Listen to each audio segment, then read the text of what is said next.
Continuamos en esta tarde con el estudio del Evangelio de San Marcos. Y en la última oportunidad que estuvimos reunidos, nos quedamos en el capítulo número 15, en el versículo número 15. Ahora, para retomar el estudio en el contexto indicado, vamos a repasar el capítulo 15, empezando en el versículo 11. Vimos aquí que los principales y los sacerdotes provocaron a la multitud para que le pidieran a Pilato que en vez de Jesús le soltara a Barrabás. Pilato les preguntó: entonces, ¿qué haré con él que ustedes llaman el rey de los judíos? Vemos que ellos le respondieron a gritos: crucifícalo, crucifícalo. Y Pilato les decía, asombrado, les preguntaba por qué y qué mal ha hecho. Y ellos gritaban aún más: crucifícalo, crucifícalo. Los otros evangelios en los pasajes paralelos nos indican que junto con esta exclamación crucifícalo, crucifícalo, también iba la declaración: dejad que su sangre caiga sobre nosotros y nuestros hijos. Veamos en el versículo 15, Marcos 15, que Pilato, queriendo complacer la multitud, y la última vez que estuvimos reunidos hablamos acerca de esta actitud de Pilato. Esta actitud de querer complacer al hombre, de temerle al hombre más que temerle a Dios. Y vimos cómo esa actitud se convierte en una trampa. En este caso hablamos del predicador. Cómo esta actitud de temerle al hombre, de querer complacer a la muchedumbre, se convierte en una trampa para el predicador, porque nos descalifica. Y usamos como ejemplo al rey Saúl, a quien Dios le dio instrucciones exactas de lo que él tenía que hacer. Pero como vimos, cuando vimos este pasaje, Saúl, queriendo complacer a la gente, queriendo complacer al pueblo, desobedeció el mandamiento de Jehová que Dios le había dado por medio del profeta Samuel. Y vimos que al final Saúl reconoció su pecado y admitió que la razón por la cual él había desobedecido a Dios era porque él había temido al pueblo, porque él quería complacer al pueblo. Entonces recordamos que las Escrituras nos dicen de manera clara que nadie puede servir a dos amos. El apóstol Pablo nos dice en su carta a los Gálatas, en el capítulo 1, versículo del 6 al 8, que si alguien viene a nosotros y nos imparte un evangelio que es contrario al que los apóstoles habían predicado en aquel tiempo, si alguien viene a nosotros predicándonos un evangelio que es contrario al evangelio que nos ha sido dado por medio de las Escrituras, el evangelio que nos ha sido dado por medio de la tradición apostólica, y me refiero por tradición apostólica al canon de la Biblia. En aquel tiempo el apóstol le dijo a los Gálatas que si alguien, si aunque fuese un ángel mismo que viniera y predicara un evangelio contrario al que ellos habían recibido de los apóstoles, que esa persona o ese individuo fuese anatema. La palabra que nos llega directamente del griego, que quiere decir que sea maldito, que sea cortado de la gracia de Dios. por predicar un evangelio falso. Y vemos que el apóstol se vuelve a repetir en ese pasaje y dice, como lo dijimos una vez, lo vuelvo a repetir, que si alguien les predica un evangelio contrario al que nosotros les hemos predicado, que sea anatema, que sea maldito. Y el apóstol hace un comentario retórico diciendo, ¿o acaso estoy yo tratando de complacer al hombre?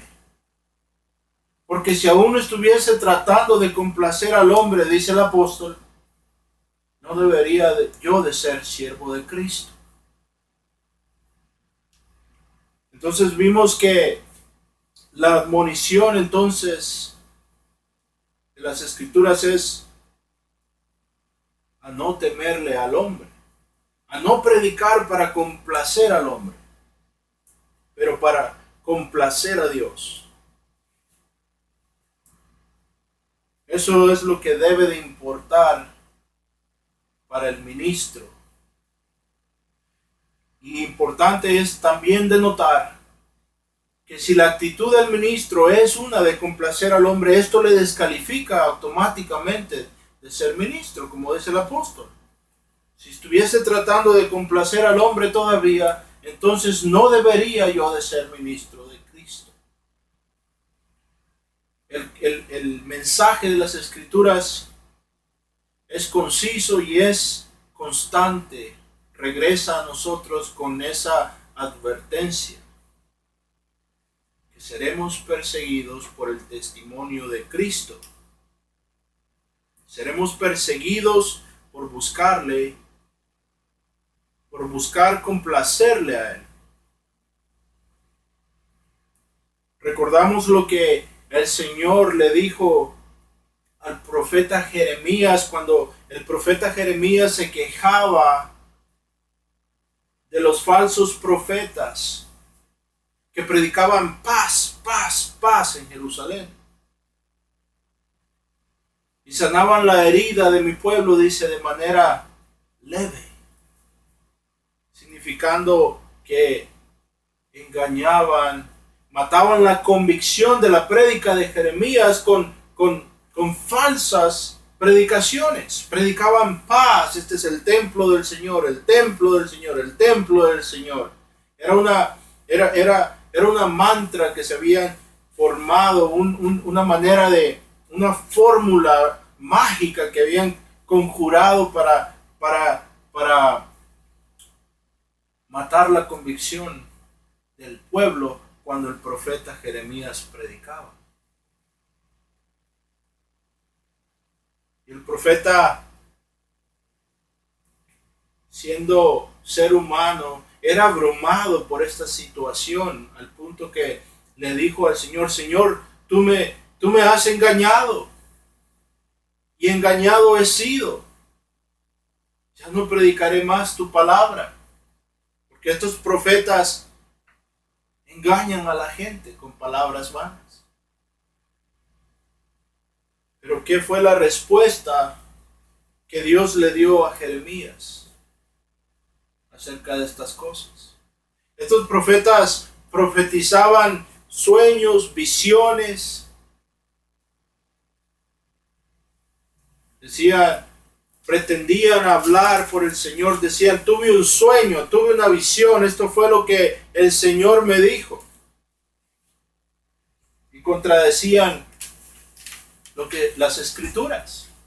Y no era como que si la gente de aquel tiempo no hubiese tenido acceso a la palabra de Dios para confirmar el mensaje que estos profetas estaban dando. El problema es que ellos, la gente, se había separado de las Escrituras, se habían apartado de las Escrituras, de la ley del Señor, y estaban poniéndole más atención a estos sueños y visiones que estos profetas reclamaban tener. Se habían apartado del consejo bíblico.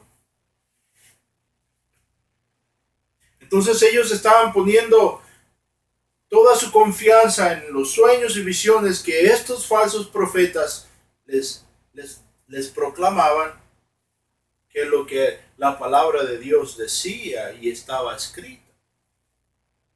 Ellos tenían la ley que se les había dado por medio de Moisés. Pero ellos se consolaban a sí mismos porque lo que estos profetas les predicaban les daban cosquilleo en las orejas, les endulzaban el oído, era atractivo para la carne. Y lo que Jeremías predicaba era arrepentimiento, el volvernos de nuestros ídolos, de nuestras idolatrías. Y eso para ellos no era atractivo.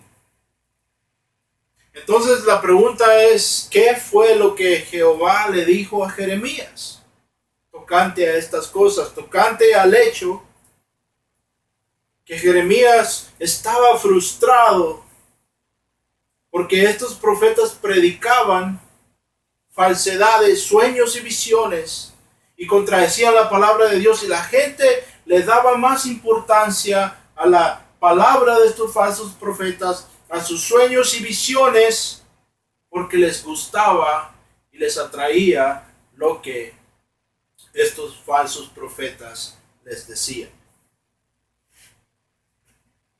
¿Qué fue entonces lo que Dios le dijo a Jeremías? El Señor le dijo: dejad que el profeta que tenga un sueño, que cuente su sueño, que lo diga, que lo proclame.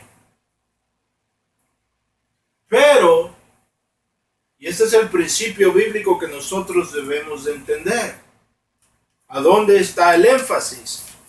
Dice, pero el profeta que tenga mi palabra, que proclame mi palabra fielmente.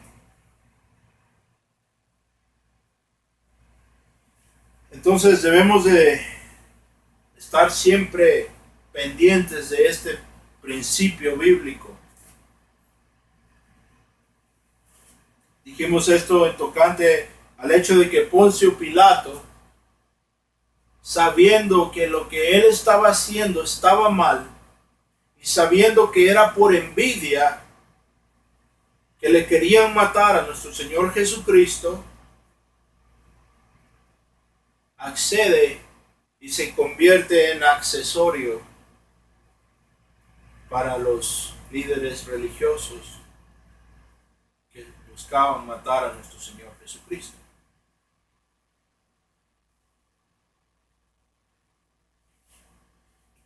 Aquí vemos bien claro que la naturaleza del hombre natural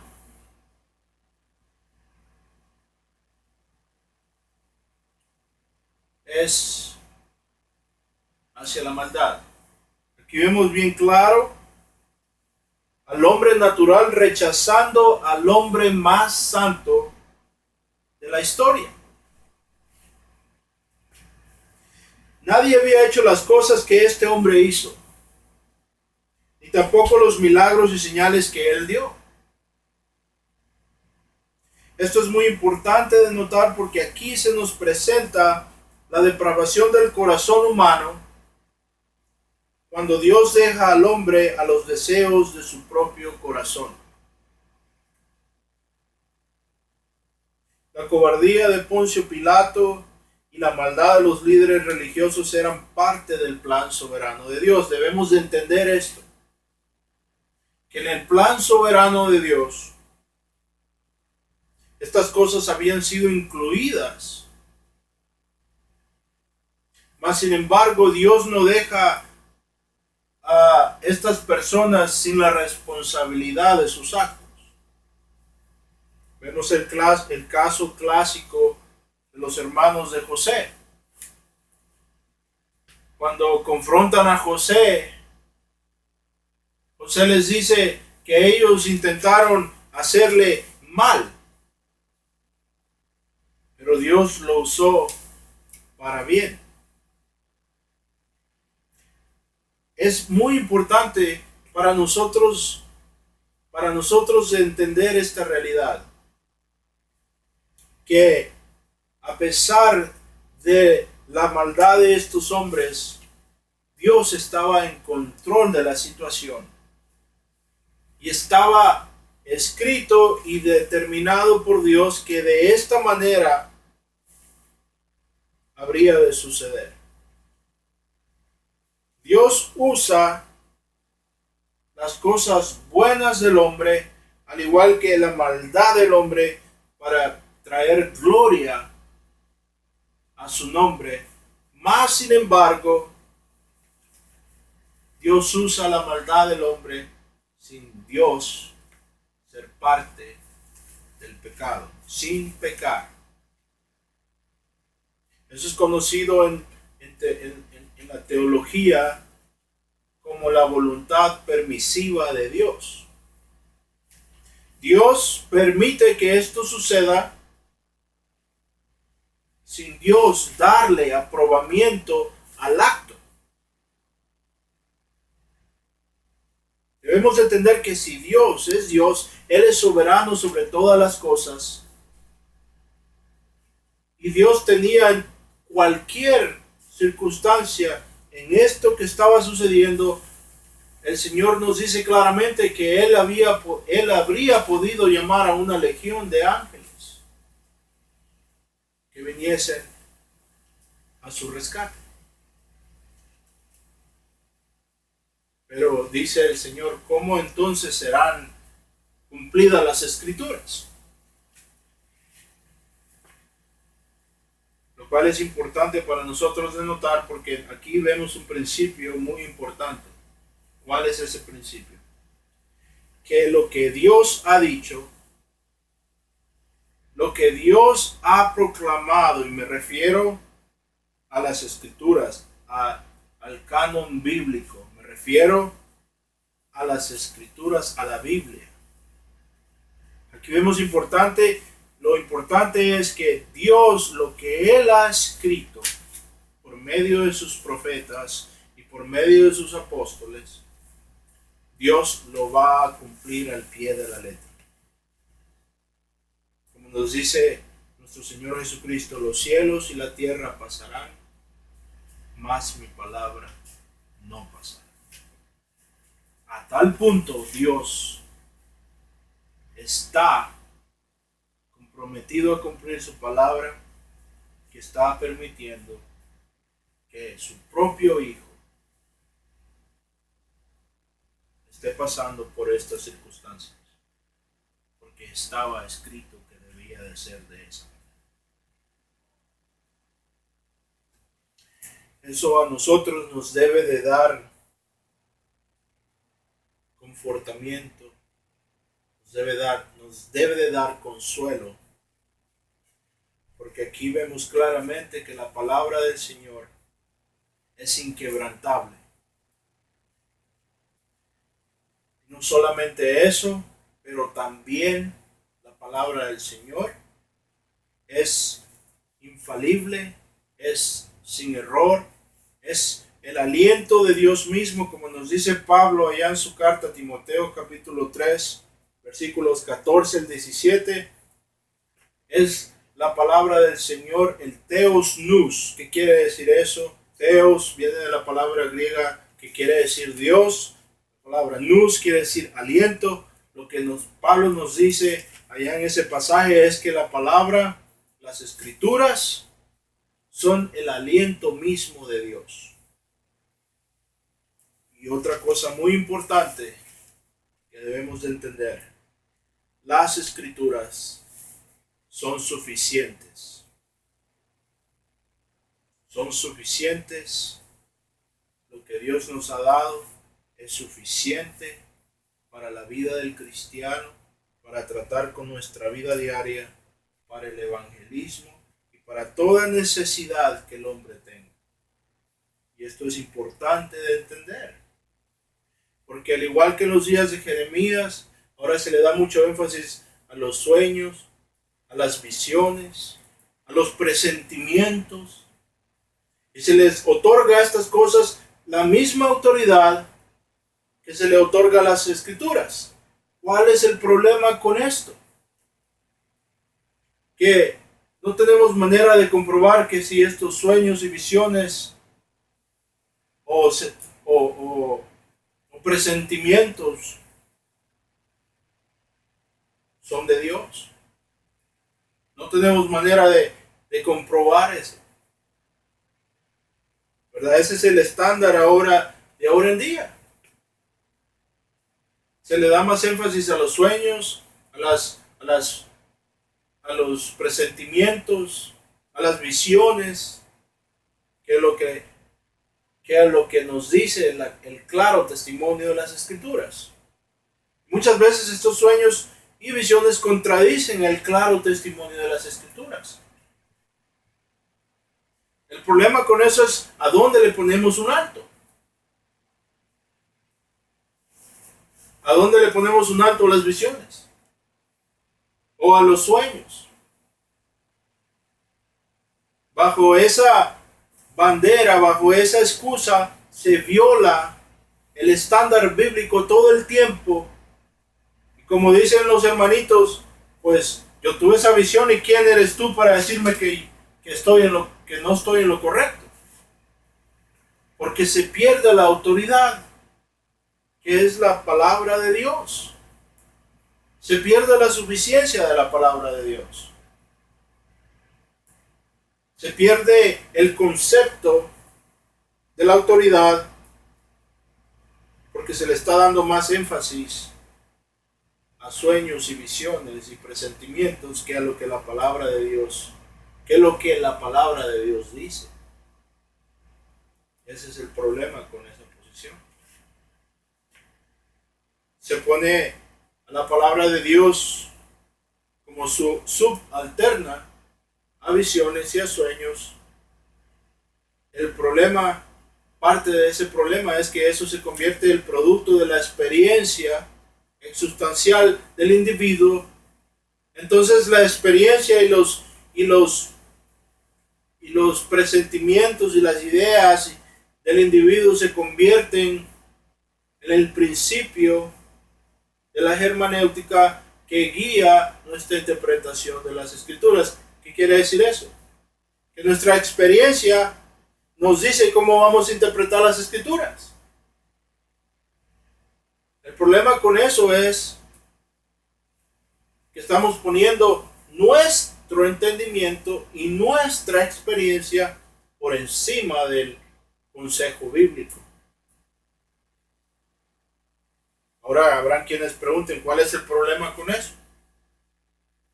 El problema con eso es que si estamos poniendo nuestra experiencia y nuestros sentimientos y nuestras preferencias sobre el consejo bíblico, estamos menospreciando la autoridad de aquel que ha escrito la palabra de Dios.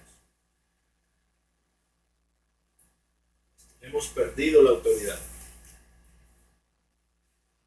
La posición correcta es la Biblia, es la autoridad máxima. Este es uno de los principios que los reformadores nos han entregado. Esta es una de las enseñanzas que nos llegan a nosotros desde la Reforma, desde los tiempos de Martín Lutero, de los años 1500. ¿Cuál fue la posición? Martín Lutero tuvo este problema con los teólogos de la Iglesia católica en aquel tiempo. ¿Cuál fue el problema? La autoridad de la Iglesia reclamaba que ellos tenían la autoridad sobre las Escrituras y que ellos decidían cuál era la interpretación de las Escrituras. Entonces ellos tenían dos fuentes de autoridad: las tradiciones, lo que el Papa decía, y las Escrituras. Pero si tienen que escoger aún hasta este día, van a escoger las tradiciones y lo que dice el Papa sobre lo que las Escrituras dicen. Cuando Martín Lutero empieza a debatir acerca de estas cosas, él toma esta posición y dice, ¿dónde los consejos papales y el Papa contradicen las Escrituras? Dice Martín Lutero, yo voy a seguir las Escrituras, la Biblia.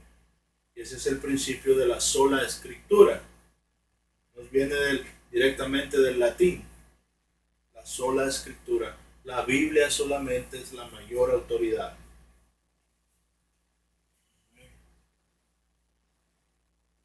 Volvemos entonces a nuestro pasaje, Marcos 15:16.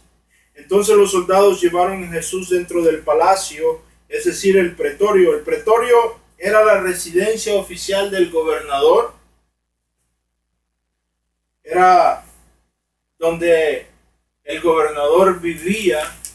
En este caso sería Poncio Pilato, en la región de Judea. Entonces Jesús es llevado ahí, nos dice Marcos, y dice, y convocaron a toda la tropa romana. Ahora, una tropa romana estaba compuesta de alrededor de 600 individuos. Ahora, los pasajes paralelos nos indican que a nuestro Señor le fue quitada su ropa. Ahora imaginémonos estar desnudo delante de 600 individuos quienes se están burlando de ti.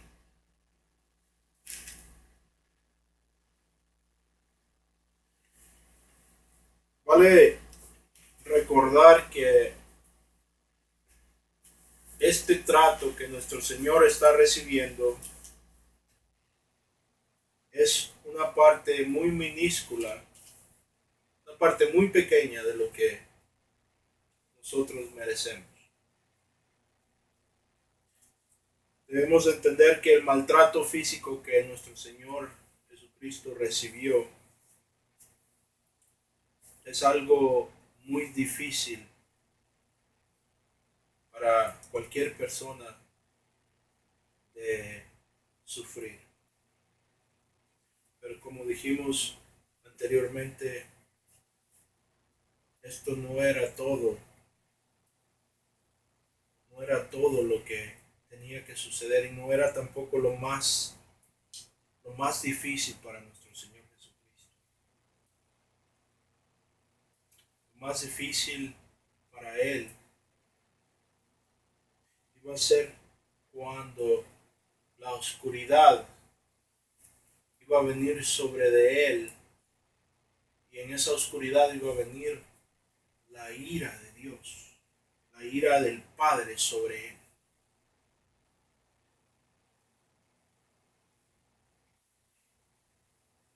Eso era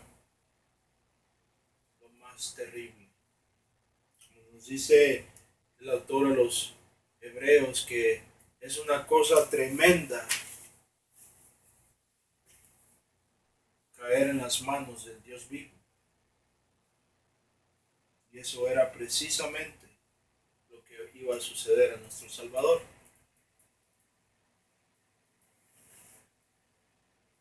Nadie en la historia de la humanidad podía sobrellevar la ira divina de Dios.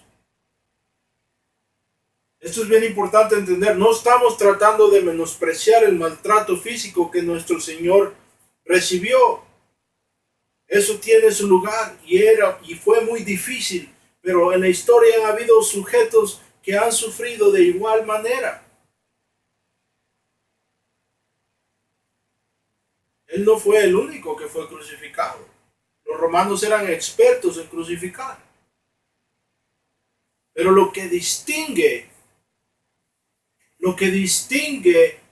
los sufrimientos de nuestro Salvador es que no hay ningún ser humano en toda la historia que pudiera sobrellevar la ira de Dios sobre sus hombros.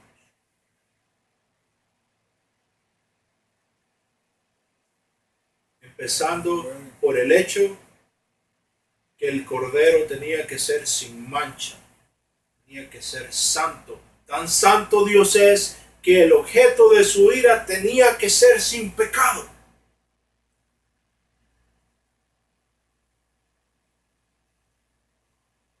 Versículo 17.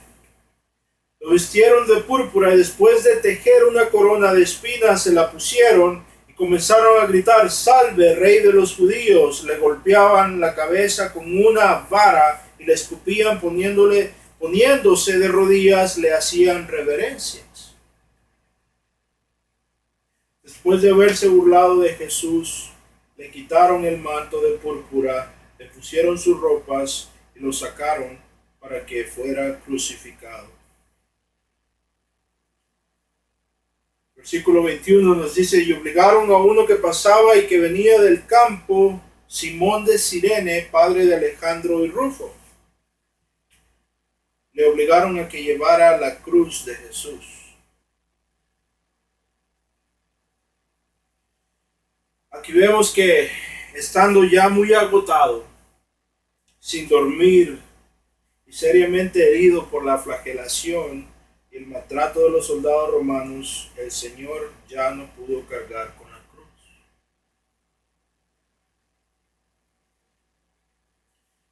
Le fue imposible físicamente, lo cual nos da una prueba de la humanidad de nuestro Señor Jesucristo. ¿Por qué es importante esto de destacar? Es porque durante la historia de la iglesia han surgido herejías que atacaron la humanidad de nuestro Salvador.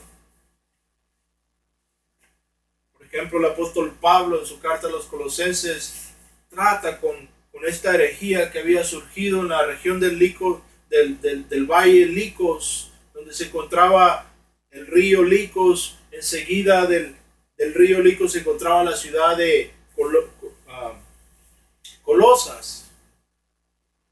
Y ahí en ese valle había surgido esta herejía que negaba que Cristo era 100% humano.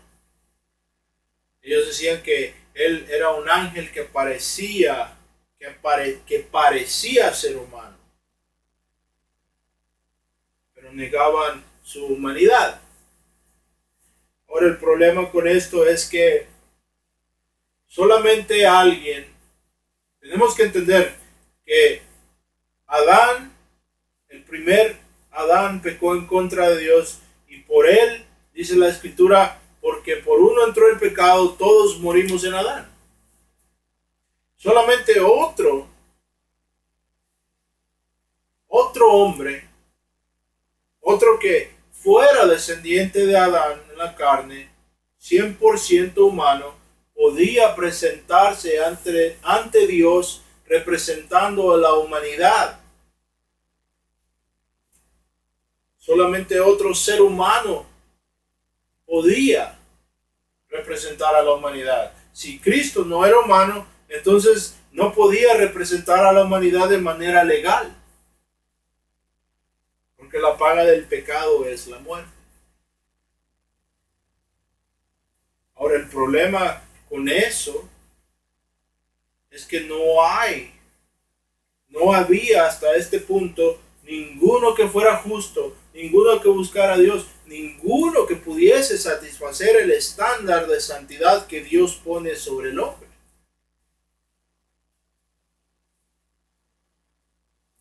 Entonces, solamente uno que fuera 100% humano, verdaderamente humano, como nos dice la frase del latín, vera homos, quiere decir verdaderamente humano.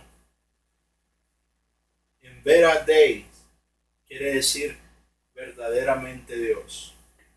Esto es conocido en teología como la doctrina de la unión hipostérica. Entonces aquí en este pasaje vemos claramente que nuestro Señor en su humanidad ya no podía más. Entonces se le pide a este Simón de Cirene Cirene era una ciudad al norte de África. Vemos aquí que Marcos, el autor de este evangelio, nos menciona a Simón como el padre de Alejandro y Rufo. Lo cual es bien interesante porque esto nos demuestra que Marcos, como dijimos al principio de este evangelio, cuando en la introducción de este evangelio, Marcos escribió su evangelio enfocado en el ciudadano romano. Es por eso que él traduce muchos de los términos que son usados en el evangelio, porque son términos arameicos y los romanos que estaban en Roma no entendían el arameo. Aquí nos hace una referencia a Rufo, quien es mencionado por el apóstol Pablo ahí en su carta a los Romanos capítulo 16 versículo número 3. Él menciona a Alejandro y a Rufo porque eran personas que los romanos de la iglesia de aquel tiempo en Roma, cuando Marcos escribe su evangelio, eran hermanos que eran conocidos por la iglesia. Y Marcos usa estos dos personajes como punto de referencia para verificar su evangelio, para fundar su evangelio en bases históricas. Habían testigos oculares de lo que había sucedido. Alejandro y Rufo podían atestiguar que esto era cierto porque su papá lo había visto. ¿Verdad? Muy importante este detalle de entender. Ahora, para concluir este pasaje, tenemos que vamos a tomar un vistazo en el significado de la cruz en aquellos tiempos, en el significado histórico y cultural de la cruz. Para nosotros, en nuestra cultura, la cruz se ha convertido en un artículo de moda, de adorno, algo que cualquiera puede lucir como si fuera una joya o un adorno. ¿Verdad? Cualquier persona, vemos personas que usan estos crucifijos muy grandes como manera de moda o para lucir bien. La cruz no tiene ningún tipo de oposición en ese aspecto. No significa, no lo asociamos con nada vergonzoso. Al contrario, la gente las viste, se las pone y las carga con, hasta se podría decir, con un tanto de orgullo para mostrar qué tan religiosos son. Se ha convertido en un acceso personal, en un objeto personal, un accesorio de moda. ¿Verdad? Es algo que se ha trivializado, parte de la cultura de ahora en día. A nadie le da vergüenza, por la mayor parte, de cargar una cruz. He visto personas que cargan la cruz y con la boca están maldiciendo a Dios. Pero para tener un vistazo, el historiador romano y tutor de Nerón, Séneca, nos proporciona una ventana dentro de la cultura de aquel tiempo y de la manera que la sociedad de aquel tiempo veía la cruz. Esto es bien importante para nosotros entender, porque aquí Séneca nos da un vistazo dentro de la cultura en aquel tiempo, cómo la cruz era contemplada por la sociedad de aquel tiempo. Escuchen lo que dice. La crucifixión es algo tan grotesco que debe ser borrado para siempre de la mente de todo ciudadano romano. Este es el historiador Séneca, quien vivió en el tiempo de nuestro Señor Jesucristo. Él fue el tutor de Nerón. Dice, la cruz es algo tan grotesco que debe de ser borrado para siempre de la mente de todo ciudadano romano. De hecho, la ley, en aquel tiempo, la ley romana prohibía que un ciudadano romano fuese crucificado. Esa es una de las razones por la cual el apóstol Pablo, según la tradición nos dice, fue decapitado, porque Pablo era ciudadano romano. Pero el apóstol Pedro, quien no era ciudadano romano, fue muerto según la tradición, crucificado al revés. Ahora la cruz para el judío era una abominación. La ley nos dice en el libro de Deuteronomio que cualquiera que cuelgue de un árbol es maldito, la maldición de Dios está sobre él y toda la tierra es maldita por causa de él. Esa era la actitud del judío para la cruz. Entonces para el judío la idea de un Mesías crucificado era una locura. Era algo espantoso, algo de repudiar. Y para el griego era una tontería.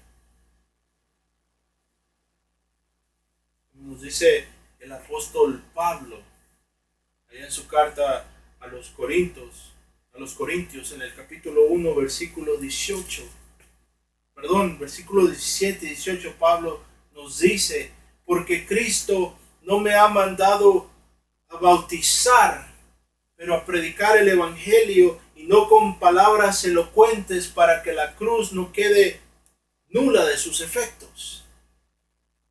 Dice, porque la predicación de la cruz, dice Pablo, es locura. La palabra en el griego es morras, quiere decir es tontería, es estupidez. ¿Para quién?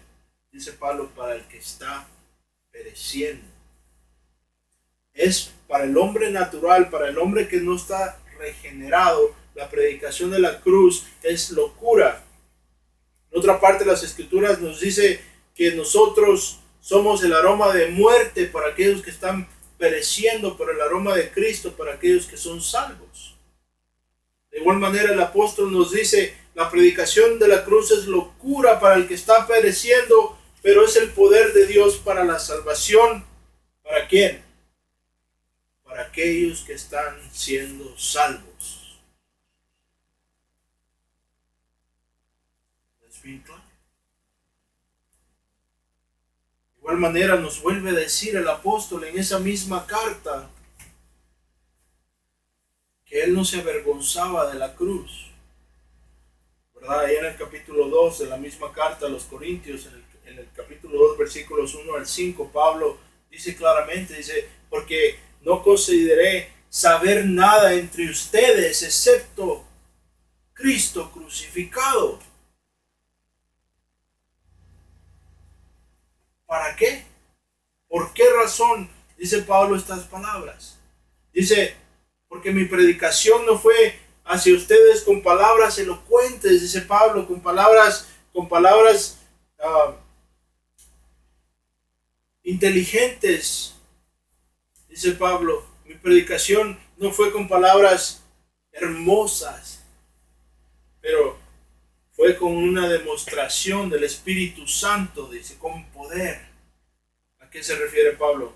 A que los corintios, estando en una ciudad tan depravada, como muchos historiadores y teólogos la han puesto, la ciudad de Las Vegas de la antigüedad, una ciudad tan depravada y a la vez envanecida con la sabiduría de los griegos, una ciudad como cosmopolita.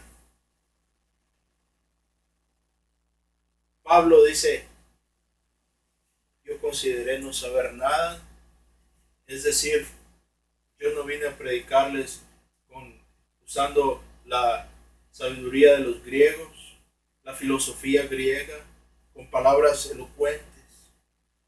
Dice, consideré no saber nada entre ustedes, más Cristo y Él crucificado. ¿Para qué?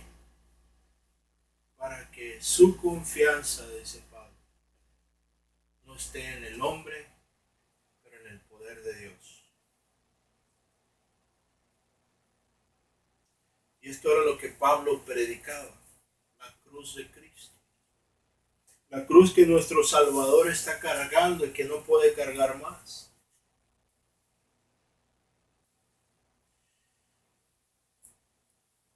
Vamos a parar aquí en este punto, pero es importante de entender que la cruz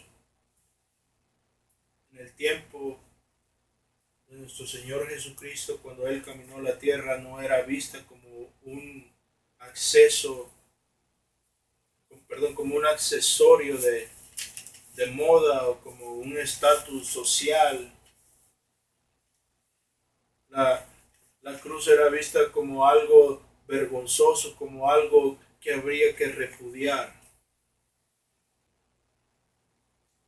Ahora debemos entender que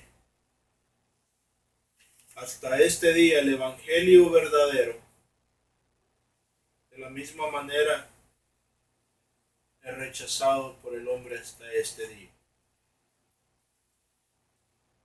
La predicación de la cruz de Cristo ahora en día nos habla exactamente de lo mismo que nos hablaba en aquel tiempo del primer siglo cuando nuestro Señor fue crucificado. Nos habla acerca de la justicia de Dios, nos habla acerca del pecado, nos habla acerca del juicio de Dios, de la ira de Dios sobre nosotros, nos habla de muerte. Y también nos habla del amor de Dios por nosotros, a pesar de quienes somos. Y eso es bien importante de entender, porque en las Escrituras nos dicen claramente que en esto ha demostrado Dios su amor por nosotros. Que Cristo, en el tiempo indicado, murió